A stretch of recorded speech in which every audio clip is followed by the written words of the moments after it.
حزن كبير يجتاح الجميع بعد وفاة الإعلامي والصحفي بقناة البلاد محمد سلطاني نتيجة أزمة قلبية. تسريب فيديو للحظة خروج الروح، فيديو صادم وكارثي للغاية.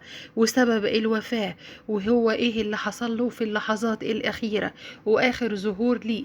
آخر حاجة نطق بيها أحزنت وأبكت الجميع، حزنه الكبير على رحيل أمه اللي كان لسه بيتذكرها منذ قليل، ولكن ما كانش يعلم انه هيروح ويقابلها بالسرعة دي.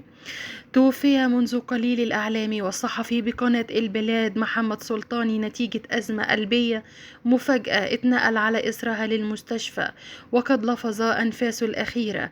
كان الراحل يعشق والدته، حيث ظهر في أحد اللقاءات وهو يبكي حين ذكرها دون أن يعلم إنه سيلقاها بعد فترة قصيرة. كان الراحل معروف في الوسط الإعلامي بحسن الخلق وطيبة القلب، الذي سبب صدمة كبيرة لدى جمهوره ومتابعيه. لم يسبق للراحل أي شكوى مرضية، ولكن جات له أزمة قلبية مفاجئة تسببت في وفاته والموت المفاجئ قبل أيام قليلة جدا من عيد الأضحى المبارك.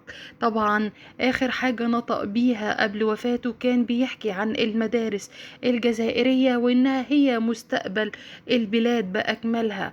ومش بس كده، لأ، هو آخر حاجة وصى بيها هي التبرع بجزء ليس هين أبدا للمدارس الجزائرية أيضا، لأنه شايف إن هو ده المستقبل الخاص بكل البلاد. طبعا الإعلامي الكبير طبعا اتكلم قبل وفاته أيضا عن أشياء تخص الجزائر. حفيظ دراجي نعاه بكلمات مؤثرة للغاية، لدرجة إنه ما كانش مصدق خالص خبر وفاته، ولكن تم طبعا تأكيد الخبر منذ قليل. آخر ما قاله الصحفي محمد سلطاني رحمة الله عليه: نلتقي غدا وما تدري نفس ماذا تكسب غدا، إن لله وإنا إليه راجعون.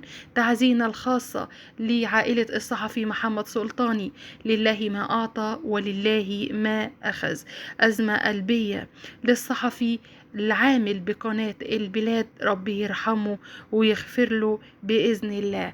أرجوكم ادعوا له كتير، لأن زوجته في حالة نفسية صعبة جدا من بعد إعلان خبر وفاته اللي هزت كل المواقع وهزت الجميع منذ قليل. أزمة قلبية رحل على إثرها الإعلامي المحترم الخلوق محمد سلطاني صبيحة اليوم. طبعا يعني تعزينا لكل الجزائريين، رحمة الله.